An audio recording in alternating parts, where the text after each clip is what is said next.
Hello, everybody. Today's review is on Killers of the Flower Moon, the latest epic by director Martin Scorsese. Without further ado, let's go ahead and discuss the details of this film. This is a topic that I never learned in elementary, middle, or high school. This film is focusing on the historical significance of an American history tragedy that, in my opinion, is something that definitely should have been taught within the school structure. It is called Killers of the Flower Moon and is about within the 1920s Oklahoma City, where they had these string of killing sprees that involved the Osage Indian Tribe nation in order to gain access to their wealth, which is at the time since they had discovered oil, the oil was essentially their inexhaustible wealth, and in order for them to obtain that, they had to start murdering those that were next in line to receive the monetary funds. It stars Leonardo DiCaprio, Robert De Niro, Lily Gladstone, and there are two surprising cameos that you'll see at the end of the film, and also Jesse Plemons. When it comes to the 3 hour feature, and needless to say, Killers of the Flower Moon is a 3.5 hour film, so there's always that apprehension within me because a little old man humor here. 3 hour movies tend to hit you a lot differently in your 40s than they did in your 20s and 30s. So being 42 years old, whether the film is great or not, even if 3 hours is still 3 hours, so I have to mentally and physically prepare myself because even afterwards, there are times where I feel the 3 hours. Having said that, I will say that for a 3.5 hour feature directed by Martin Scorsese, this film has it to where you don't necessarily feel it. The dialogue is so interesting and introspective and reflective to the point to where you simply are physically and emotionally engaged within the product without even having to resort to checking your phone on a daily basis. So I don't want to say a daily basis, but every second, because the overall revelations of what's happening on the screen has you emotionally invested within the concept that is being presented to you as a viewer. And before you know it, it seemed like the first 2.5 hours have flown by because it is that intense and emotional and structured and immaculately placed in a manner that allows you to not feel as if that you are being bogged down with unnecessary details.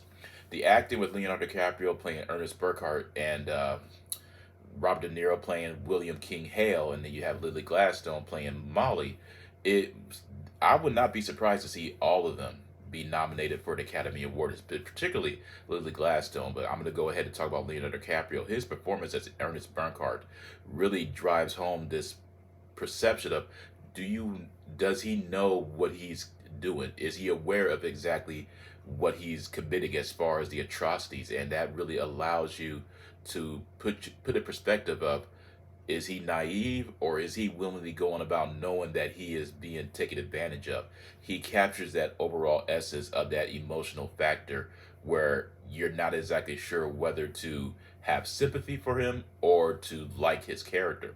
Rob De Niro is a different type of villain within this film as well because he is he's a fork-tongued, greedy, manipulative, or rich executive who has this mindset of being able to feign ignorance while being absolutely irredeemable at the same time. And he knocks out the park. But you cannot, when it comes to Rob De Niro, regardless of how you may feel about him, he will always turn in a great performance, even within the twilight of his cinema career.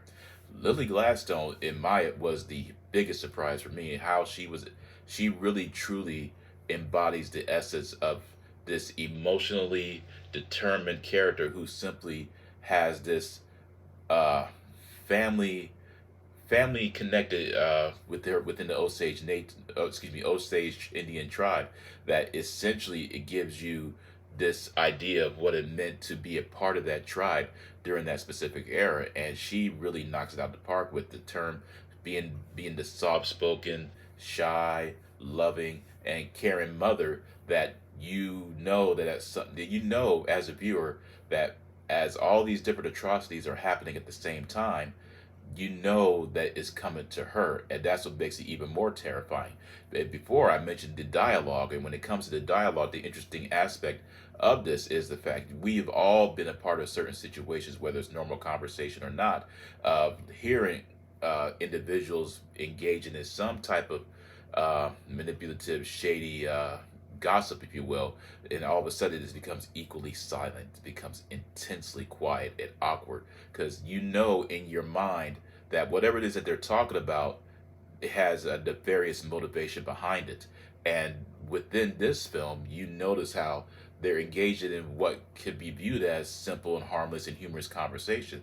However, it's when they have there's that pause, and you know they're not outright saying it, but they're thinking the same thing at the same time, and that's what makes it horrifically tragic. Is the fact that you just know that whatever details that is being spoken or unspoken rather, it is more or less being agreed upon within the respective characters. And Martin Scorsese is a master at being able to leave a lot to the imagination of the viewer. And the way he was able to capture the 1920s in structure, as far as the unique set design and the Indian tribe artifacts, and just everything about this film really presents the narrative that he put a lot of time and effort into this story. And I was pleasantly surprised. I mean, when it comes to Martin Scorsese, you really can't go wrong either way.